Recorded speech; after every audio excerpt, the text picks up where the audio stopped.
swing round to these boys on this side. There they are, straight into it. They barely had time to get their blades buried before the buzzer went. I'm just in awe of the fact they get off. I mean, look at the conditions. The Croatians are going through clean. They're hitting the water, but they're still up at a high rate of striking, Pete. This is a tremendous shot, isn't it?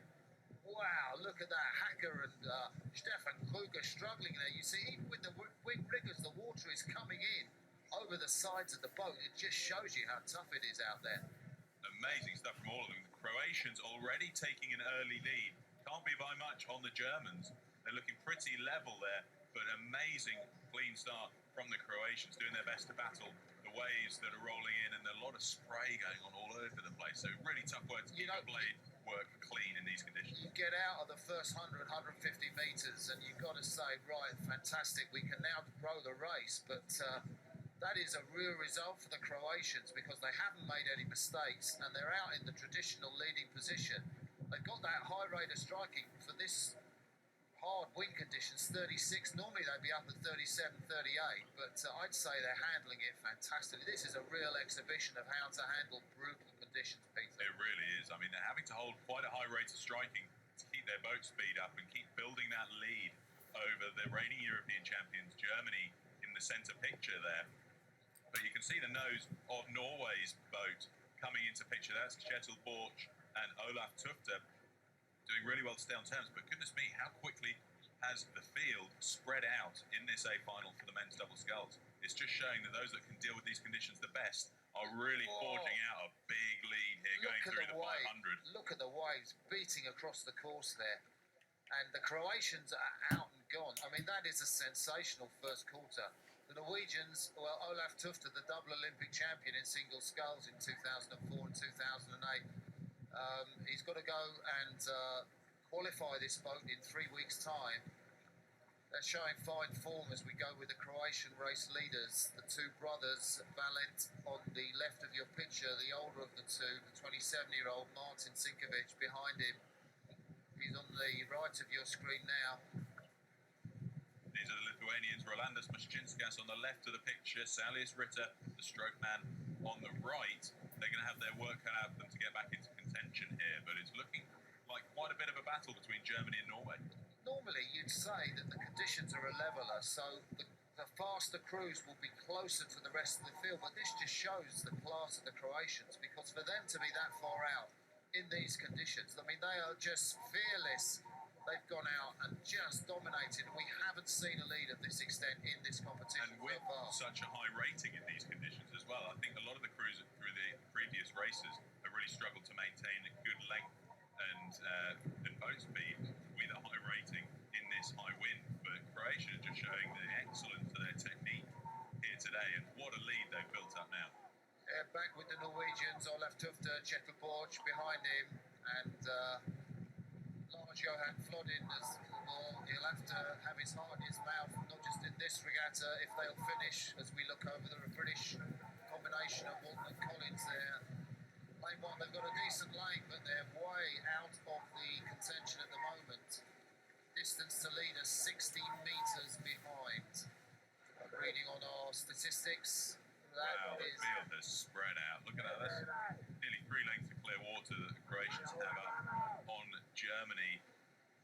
And they managed to just keep it so clean, and the rhythm and their really powerful finish there.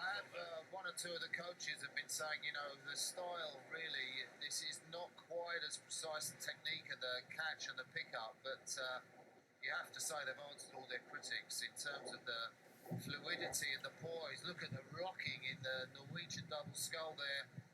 I think they're in 3rd place, and all the experience of Olaf Tufte will be called into use just to survive in these conditions. It's all about survival out there, Peter. And the umpire Catamaran is even having to get in amongst it to keep a close eye on the conditions and how these scullers are coping with the water out there. But it's just amazing to see the difference between the Croatians out in front and how little their blades are wobbling and impacting the water versus some of these other crews who are really struggling. You see the water pouring into the bows of the boat. They haven't got a splash guard on that German double of Hacker and Kruger.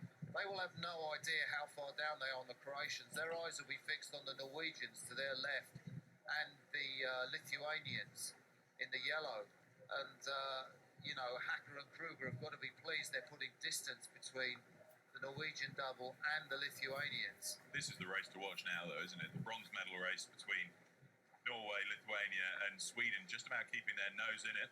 But crossing 1500, the Sinkovic brothers of Croatia well out in front. Look at this margin. I'd say that's 3 or 4 lengths clear water up on Germany, who are looking at very comfortable second place. But let's see now how close this battle is for the bronze medal.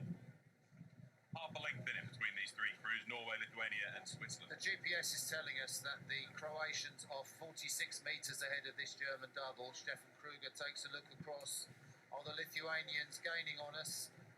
I think he would probably be fairly confident of making the silver medal in this position. And the world silver medalists from Lithuania go through the Norwegians. That's their white boat, but the 2 young Swiss are tracking the Lithuanian move. We did see a fantastic sprint from them to take that 3rd qualifying place. They were in the semi-final yesterday, and they sprinted hard. So the Swiss might have a bronze medal in them, which will be a sensational result if they do pull it off. And these Lithuanians are known for their solid finishes. I mean, Saulius Ritter started to lift the rating ever so slightly. They're up to 37 now. And with it, the boat speed's coming. They've got a clear water margin over Switzerland and Norway. They've done that in about 150 metres. And as I say that, they're all in the red buoys now, so less than 200 metres to go for all of these crews. About 100 for this boat, though. The Croatians really coming up to the line any second now. And the Croatians in there, White Filippi, it's one of the narrower, less stable of the boats, but they can handle it perfectly. It gives you great speed if you can handle it, and they've shown how. The Germans slightly closing on the Croatians as we come to the finish, but what a performance, what poise, what power they've shown. There's no question. Coming up to the line now then, Martin and Valentin Sinkovic of Croatia are the European champions in the men's double sculls. Silver medal will go to Germany's Marcel Hacker and Stefan Kruger. And then the question is, there it is. Lithuania's Rolandas Masčinskas and Saulius Ritter take the bronze medal ahead of 4th, Nico Stahlberg and Roman Roisli of Switzerland, 5th, Kjetil and Olaf Tufte, leaving John Walton and John Collins of GB in 6th place. But